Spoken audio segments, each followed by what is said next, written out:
Well, just by way of getting started, tonight's something we've been looking forward to for a long time. And if you've been at City of God for very long, over the past few years, you've probably noticed the one person at our church noticeably taller than me. And it's been a little bit of a change of pace for us. So in case you're unfamiliar, Caleb Furst is a junior on Purdue men's basketball team. Appeared in all 35 games last year, double-double against Duke. I was going through all the things, Davidson and Iowa. For those of you who paid attention to high school basketball, 2021 Indiana Mr. Basketball, Blackhawk Christian's all-time leader in points and rebounds. However, over the last couple of years, I've had the opportunity to have a few conversations with Caleb, and it's just been so encouraging to hear his love for Jesus, his love for this church, and to see the witness for Christ he is being in this community. And so I'm going to have the chance to chat with him for about 35 minutes. We'll have some time for Q&A, so if you have questions you've really been wanting to ask, we'll have the mic roaming around a little bit after that. This is being recorded, so if somebody wanted to hear it and didn't have a chance to, we'll have the opportunity to share that with them. So as we get going, would you just join me in welcoming Caleb and serving us tonight? Thank you. All right. Again, thanks for doing this, Caleb. Oh, absolutely. So as we get started, most important question I'll ask you tonight. Kentucky could use another big this season. What are the chances I could sway you a little bit? Probably I know you like another broken egg. We'll skip. As we talk about this, I'm sure people are just curious up front. How are you feeling about the team this season? I would say I feel really good. Obviously, it helps, when we return almost everybody that played minutes besides Dave Jenkins and Brandon Newman. So it's kind of nice because we don't have a lot of teams around this time, and especially in the summer. You bring in a lot of new guys, teams like Kentucky, with a lot of guys that left. So you have a lot of turnover. But because we don't have that, it's nice because it's not like we have to teach a lot of new things to new guys, but rather we can take what we already know and just kind of work on improving it. So awesome. Nice. Why don't we do a little rapid fire and just let people get to know you a little bit as we get started. Where are you from? Fort Wayne, Indiana. There your whole life? Yep. We surprisingly, me and two of our elders just took a vacation to Fort Wayne. I don't know if that surprises you to hear that. What was that's a weird vacation It spot. is. I don't know how it happened. We ended up at Cedar Point the next day, and so we spent about 24 hours in Fort Wayne. It was lovely, though. Favorite restaurant in Lafayette? West Lafayette or Lafayette? Oh, give us both. Oh, West Lafayette, I would say another broken egg. Lafayette, I like East End or probably Ripple and Company, I'd say. Okay. Good choices. Yeah, if you go to another broken egg pretty much any morning, not to ruin your breakfast spot, but he and I had breakfast there. It's different going to breakfast with Caleb than going to breakfast on your own, because as soon as I walked in, it was, do you guys need a private room? I was like, I like this. This is new, but I take it it's not for me as a pastor. So, favorite movie? Probably The Prestige. Okay. Nice. Okay. What is your favorite memory from playing at Purdue so far? I would probably say it was probably this past season when we won the PK 85 and beat Gonzaga and Duke back-to-back games. Nice. Yeah, good memory. Pre-game ritual, anything you do? Someone mentioned it to me. I jump rope before every game. That's kind of it. I'm not very super. A lot of guys on our team are very superstitious. I'm not one of them, so I kind of just... Without naming names, what's your best superstition on the team? Well, I'll name his name, Zach Eady. He has to have sushi every night, which to me seems like a risky meal to have the night before a game. That's dicey. I know, but for some reason, if he doesn't have it, he doesn't feel right. So he has sushi the night before every game. Okay. Maybe the real most requested question, will Buddy the Elf be making your return this winter? I don't want to speak too soon, but there are rumblings. There are rumblings. Okay. I can neither confirm nor deny, though. Okay. That's good to know. Worth coming, just to know that. So one of the things people might not know, your brother Josh is in town now, playing on the team. He's also at City of God. Not as easy to notice as Caleb, but still on par with City of God's height requirements. So what's it been like having your brother in town, playing with him? Yeah. It's been really cool. We kind of got to do it a little bit my last couple of years in high school, and so to be able to take that and bring it over to college now, I feel like it's something really special that not many people get the opportunity to do. So I'm really grateful for it, and I think it's been awesome so far. Nice. Awesome. Well, why don't we move into the meat of some of this? Because one of the things we did want to talk about was just your faith and your faith in Christ. And so just up front, if you wouldn't mind sharing with everybody, just kind of your testimony. How did you come to faith in Jesus? Yeah, so I was always raised in a Christian family. My parents did a great job so I have an older brother, his name's Nathan, and then obviously a younger brother, Josh. Our parents did a great job of kind of teaching us a biblical foundation from when we were younger, and then going to a Christian school, I always had a knowledge. And then I would say around the time when I started to kind of make it my own was probably around middle school. I remember the one thing that my dad, kind of one of the main things that he said to me, piece of advice when I was around that age, was the one thing I wish I had done younger was start reading the Bible sooner, just every day. And I always saw him growing up doing that, but to me, I'd kind of never really done it on my own, and him saying that for some reason just kind of, I don't know, made me want to do it. And so I started doing that, just kind of reading the proverb of the day, whichever day that was, and then slowly it kind of transitioned into reading more books, reading the Gospels, reading Paul's letters. And then around my junior year of high school, I felt God calling me to become baptized. So I was baptized then, and since I've come to Purdue, I feel like it's been a great opportunity to kind of take my faith even more and make it my own, because being in a Christian school, it was definitely a great thing. I loved every part of it, but I think it's easy a lot of times for people to kind of go through the motions because you're surrounded by so many other people that are like-minded, or even if they're not, they'll seem like they're like-minded as you, just from being in that environment. And so then coming to Purdue and being in a situation where there's tons of different people of tons of different backgrounds, many different beliefs, many different morals, whatever it may be, it kind of gave me a greater chance to be able to try to take it and just kind of make it my own and live it out. That's awesome. You mentioned the role just reading the Bible played. Favorite book of the Bible? I'd probably say Romans. Nice. Mm-hmm. It's hard to go wrong. Yeah, so exactly. There you go. There's a lot of parents in here with kids in here who I think would love someday for their kids to grow up, to have a faith in Jesus, to make it their own. I know you mentioned the example they set seeing your dad read the Bible.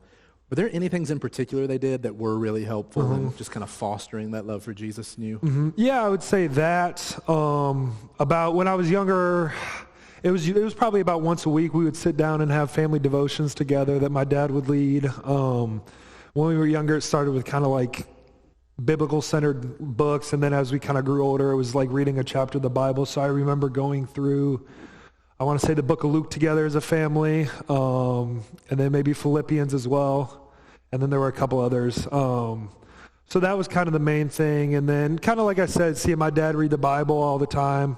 I remember our rooms were upstairs, and so I would come down, and my mom would always be reading her Bible too at the coffee table before she took us to school. So just kind of stuff like that. Yeah, that's awesome. That's such a good, as a dad with kids, and just the reminder of that example. Just kids watching you, seeing you open the Bible. That's just such a helpful thing. Outside of your parents, were there other people who were really influential in your faith? Yeah, I would say the main one kind of throughout my high school years was my basketball coach, Mark Davidson. He passed away a little over a year ago now. But I'm like best friends with two of his sons. I was actually in one of them. He just got married this past summer, and I was in his wedding, so really close with their whole family. And he was just a great example of kind of a biblical leader that not just spoke about his faith but lived it out. And I kind of got to see that even more. So he passed away from cancer, and kind of as he went through that battle, his faith didn't even just stay the same, but it actually grew. And just hearing him talk about it and quoting verses, like I think of 2 Corinthians 12. That was one of his favorite passages, specifically the verse that says, "For when I am weak, then I am strong." And he kind of just lived that out and was a great example of that. And then kind of ever since I got to Purdue, Marty Dittmar, he's the Purdue athletics chaplain. Yeah. So he's done a great job of just kind of helping me grow my faith and being another great mentor as well. That's awesome. No, that's cool. I think it's safe to say you've got a fairly busy schedule compared to other students and maybe what they've got going on. How do you make time for pursuing a relationship with Jesus, and what practices are most helpful for you in that? Yeah, I would say kind of what I talked about earlier. The main thing for me, and the way I feel like I'm not very creative minded, so I don't know if that has to do with other stuff, but for me, I'm not always the best. I don't know that Purdue is known as like creative in some ways is fair, but yeah, or I guess like artistic is the word I would say. So I like listening to music, but to me, the biggest thing for me is just kind of reading my Bible, and that's something that I, still try to do every day. I'm not perfect at it by any means, but I've learned that, if I do it in the morning, not only does it kind of help me do a better job of doing it consistently, just in the morning with a cup of coffee, but it also kind of has a great start to the day where, I read through it, I have these things in my mind, and then as I go throughout my day, I have opportunities to live out kind of what I've read, and then, if I'm in different situations, maybe some verses that I read will come to mind in those situations as well. That's awesome. So the jump from Black Hawk Christian to Purdue, probably a pretty big one. And so you've got this opportunity now, you're playing high-level Division I basketball. How has being a Christian in that environment, in some ways, are there things that have been easier than you thought they would be? And are there things that have been more challenging than you thought they would be? I would say things have definitely been challenging, just strictly from a standpoint of when you're playing basketball in high school, it's kind of more something that you do. But as I've transitioned to college, it's become harder to not have it define who you are, I'd say. And I'm sure that's true for everyone. If it's something that you spend a lot of time at, it's hard to not let that thing define you. But for me, that's something that, I kind of struggle with and have to remind myself with a lot, that, it's not, your identity is not in what you do on the court, but rather it's who you are in Christ Jesus. And that's something that my high school basketball coach, Mark Davidson, did a great job of instilling in me, because he played at Illinois University, or the University of Illinois, whichever way it is. So he played there, and I remember talking to him, and that was something that he struggled with as well. And so just having someone like that could help instill that. But then, I remember him saying specifically one time, with basketball, he always felt like, I need to perform, I need to do this in order to gain approval. But with Christ and with God, you don't have to perform, but rather, while Romans 5:8 says, while we were yet still sinners, Christ died for us. And so because of that, our identity and our hope is not in, whatever these earthly circumstances might be, but rather it's in our eternal salvation. That's awesome. Yeah, we had a question about identity in here, and you mentioned the challenge that is, and I know thinking through that and keeping that at the front of your mind is important. Are there any practical things that you do, and I'm sure at times you find yourself, being tempted by that, finding my identity and playing for Purdue? Is there anything you do to try and catch yourself when you feel that slide coming? Yeah. I would say the biggest thing for me is prayer, especially on game days. I always get really anxious for game days, really nervous.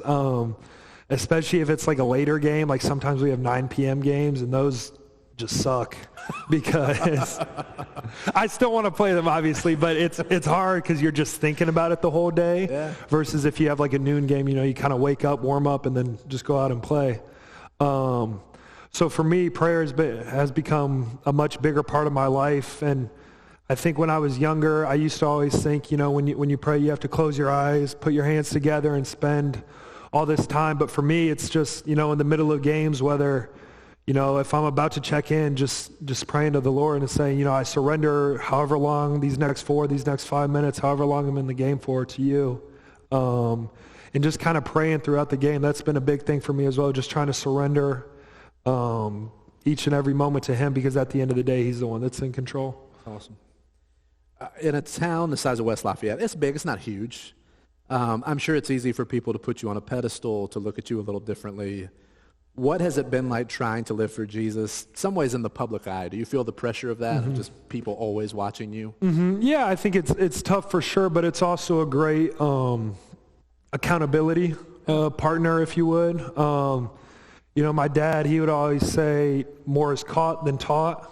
And obviously it's very important to, with your words and when you're talking to people, be that witness. But kind of like you said, if you're in the spotlight a little bit, not everyone will always necessarily give you the time to hear what you say, but people will always see what you do.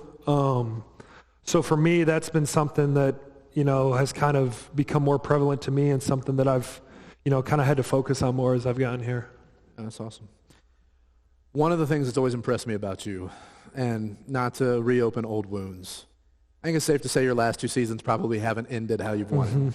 But the very next Sunday, you were always at City of God. And I was always impressed by that and wondered, do you feel any pressure kind of in that public eye in terms of like either I let people down or things going to be weird or just kind of working through that disappointment in terms of your faith in Jesus? What brings you to church a Sunday after you just get beat in front of a nationwide audience? Yeah, there's definitely a little embarrassment there when you go out in public after, but for me, kind of just going back to what I said, I'd say, having your identity be, in the fact that we're children of God rather than I'm a basketball player. Being a basketball player is just something that I do rather than, someone that I am. And to me, one verse, especially since I've got to college, that has stuck out to me a lot. It's one of my favorites. It's 1 John 2:17. Which says, the world and its desires shall pass away, but the man who does the will of God lives forever. And, whether times are good or whether times are bad, especially in basketball, it's helped me to kind of remember that, whatever's around me, all these accomplishments, us winning the Big Ten tournament, us winning the Big Ten regular season, those are great, but at the end of the day, in the grand scheme of eternity, those don't matter.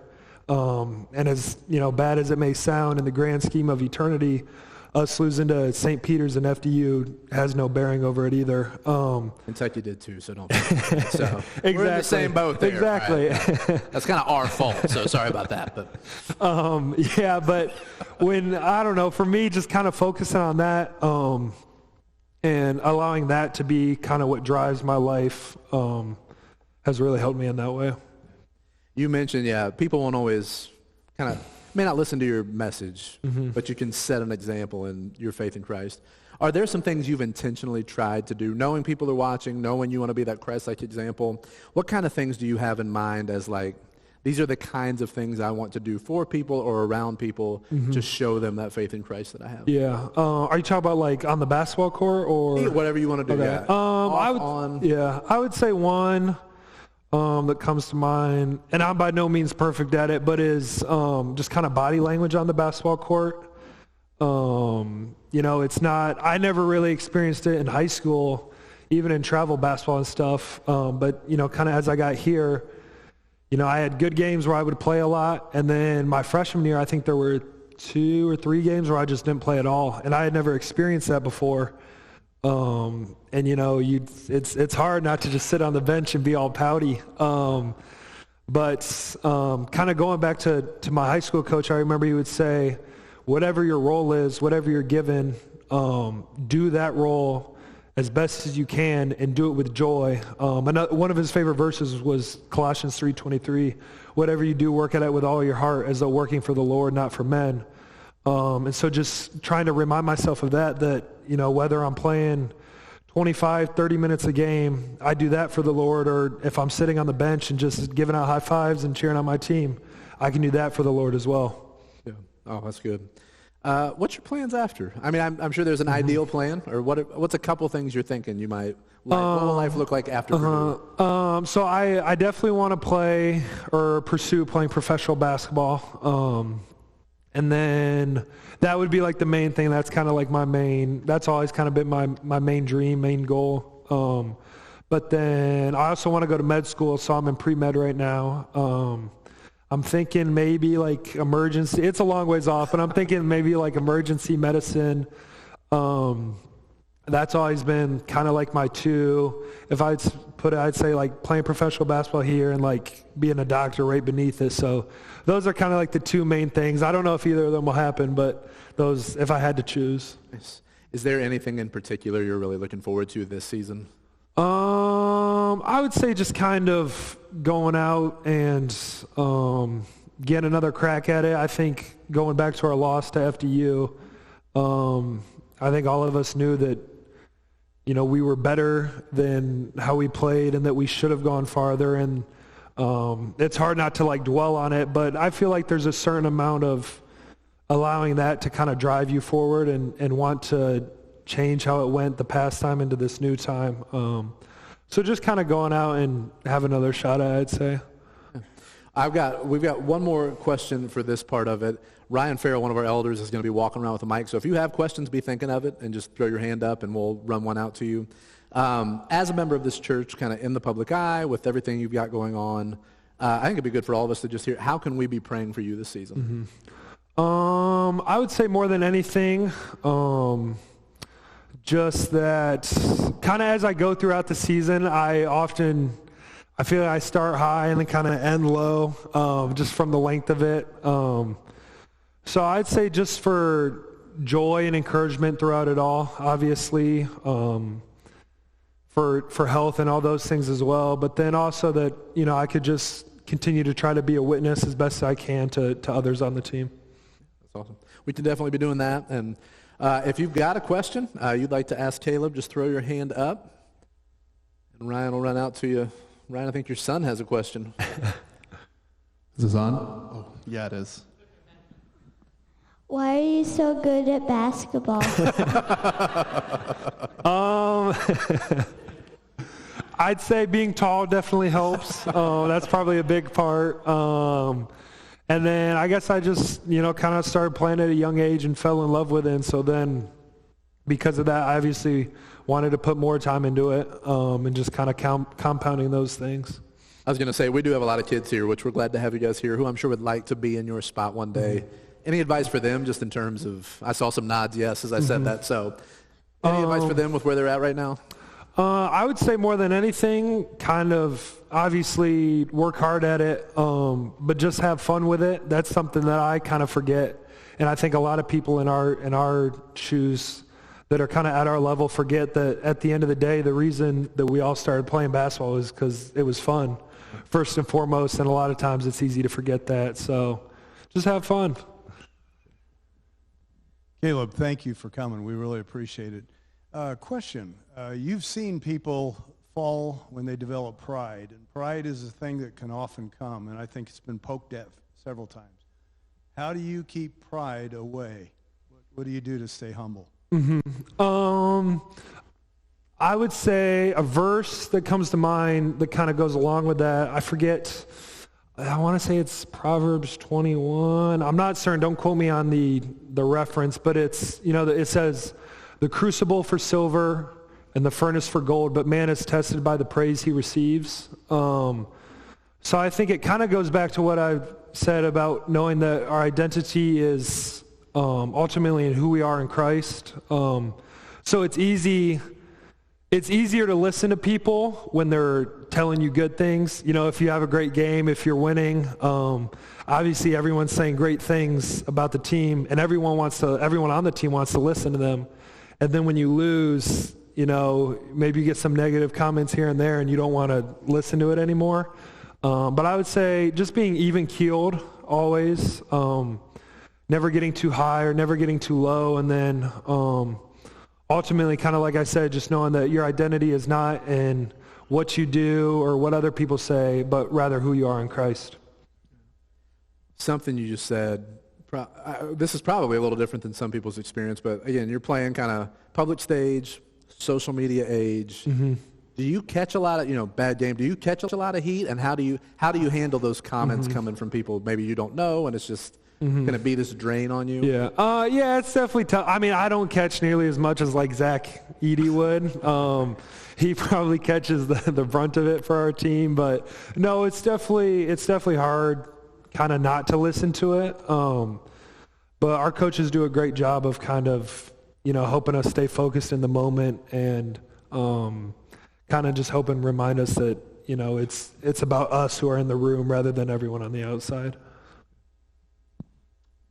Hey, Caleb. I'm Matthew Strite. I played Purdue Club Lacrosse.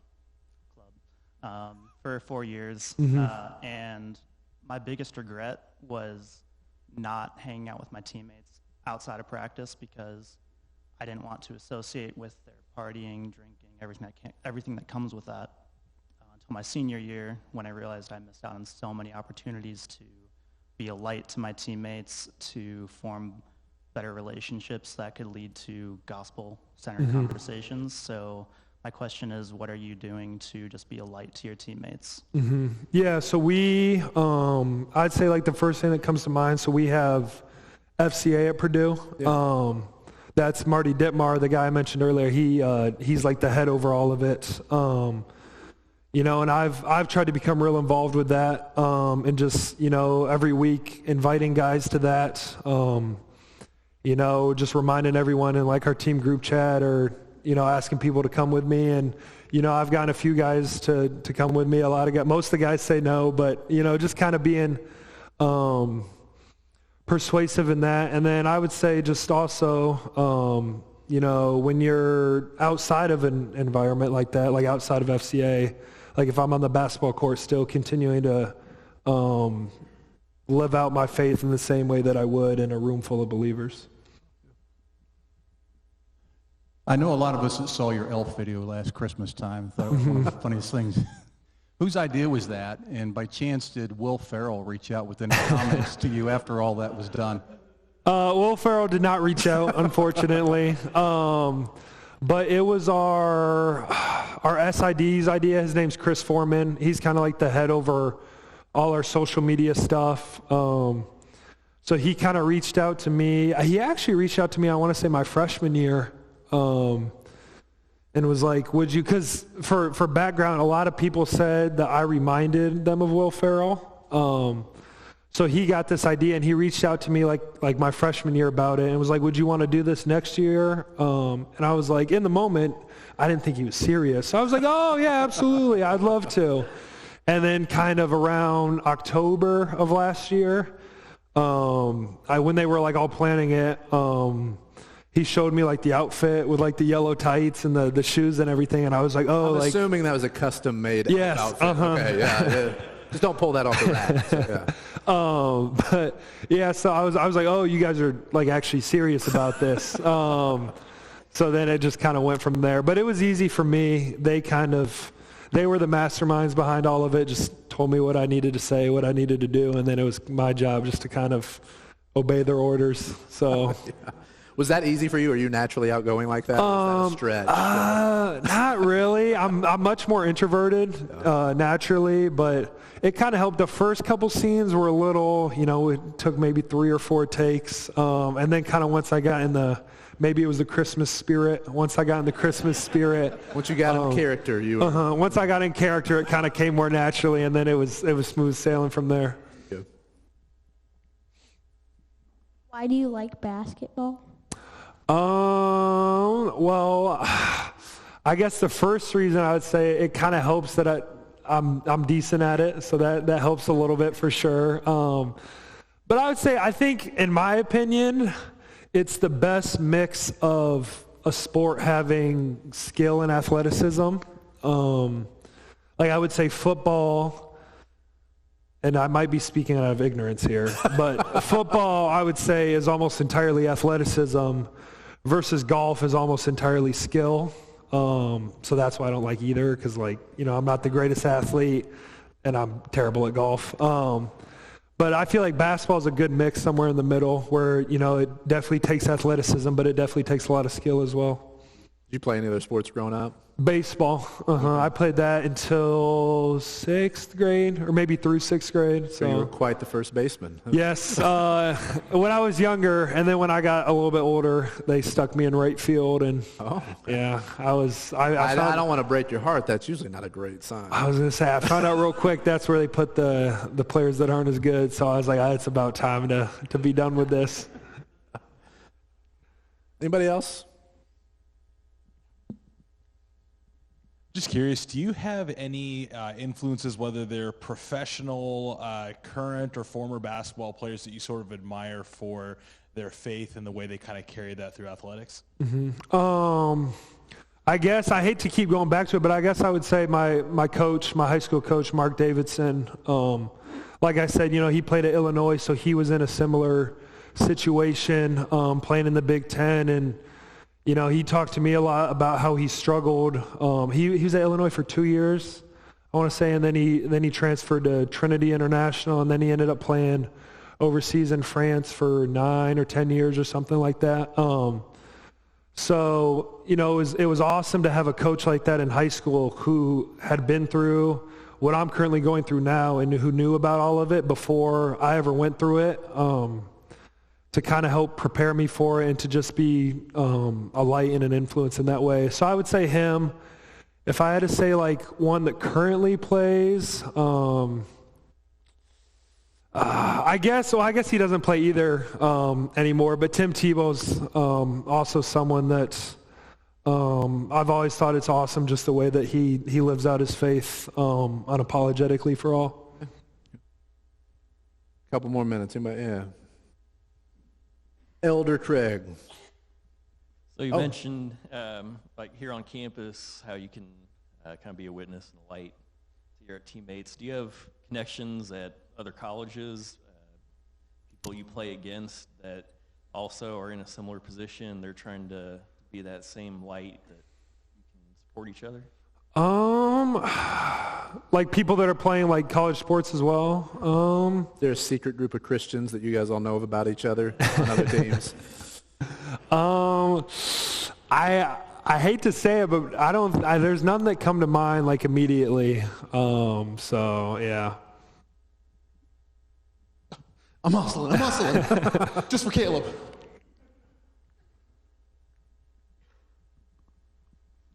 My wife would want me to ask this. Excuse me. So she has freeze-framed the TV multiple times, trying to figure out what your tattoo says. Mm-hmm. If it's this one? Okay to ask, yes. Okay, so this one, it's Philippians 1:21, and it's another one of my favorite verses. It just says, "To live is Christ, to die is gain." And I've always liked this verse because, it's Paul talking about, writing to the church in Philippi, talking about, for me to stay is better for you guys so that I'm, a witness for Christ. But if I were to die, that's better for me, because then I'm with God in eternity. And I feel like that's just such a great mindset that I think it's easy for Christians to forget to have. So it's something that I kind of wanted to put on my arm as a reminder for myself, that, while I'm here on this earth, my job ultimately, my main job is to bring glory to God and to love and serve Him most importantly, but to also love and serve others. And then, whenever my name's called, truly to die is gain, because then I'm in eternity with Him. We have time for one or two more. There's a burning down front there and then down. Yeah. Caleb, least favorite venue where you've ever played? Oh. Ooh. I would say IU, but that's probably the cop-out answer. If it wasn't, IU definitely far and away, but if you take IU out of the equation, probably Rutgers. I feel like they don't get as much credit as they deserve. Their fans are wild. And it's weird. I think it's because it's an East Coast school. And it's really, there's probably a lot of traffic and stuff. And they told us about this before we played there. I remember hearing about it from other guys, like, while you're warming up and even 5 minutes before the game, like, the gym's basically empty. And then I don't know how it works if everyone just arrives at the same time. But then by the time they're done with, starting lineups, it is just completely full. And I was like, oh, I was not expecting this. So I'd probably say Rutgers. Down front here. Caleb, we've enjoyed watching you play here for several years, looking forward to a third year. One thing that I remember Purdue coach saying, keep an eye on this guy because he's going to be a starter here. And so you've played well and you've done really good things. I'm interested in your warm-up efforts where you go with the trainer and then you've got the bands and then you do the rope. Mm-hmm. And so I'm interested, is that something that the Purdue staff has encouraged, or is this something that you had from high school? The jump rope is definitely something that I started doing since I got to Purdue. Where do you find a jump rope? I don't know. They find it. They find it for us. I have no clue. That's a good question though. And then I guess the other stuff, I have a lot of back pain. That's something that I always struggle with, like lower back throughout my career. So I try to do a lot of stuff with like bands and, loosen up my hips so that my back feels better and stuff before games. So that's kind of where that comes from. Anybody else want to close us out? Right there. Hey. If you miss an easy shot, how do you get over it? Oh, that's a good question. Sometimes I struggle at getting over it. But no, I would say just kind of trying to focus on the next play. One of my coaches when I was younger, he would always say play and forget. And that's good and very applicable whether you have a good play or a bad play. Because at the end of the day, both the plays are over and now you have to make the next play. So if you make a good play, you still have to make the next one. And if you make a bad play or miss an easy shot, it's good news because now you have an opportunity to make the next play. One more. Who's your favorite NBA player of all time? Ooh, that's a good question. I've never really had like a favorite. If I had to say like favorite player to watch, probably just the easy answer, LeBron James, because he was the best for so long. Obviously, he's a little bit older, so he's not the best in the league now, but probably LeBron. So we're going to kind of wrap up the formal part of this.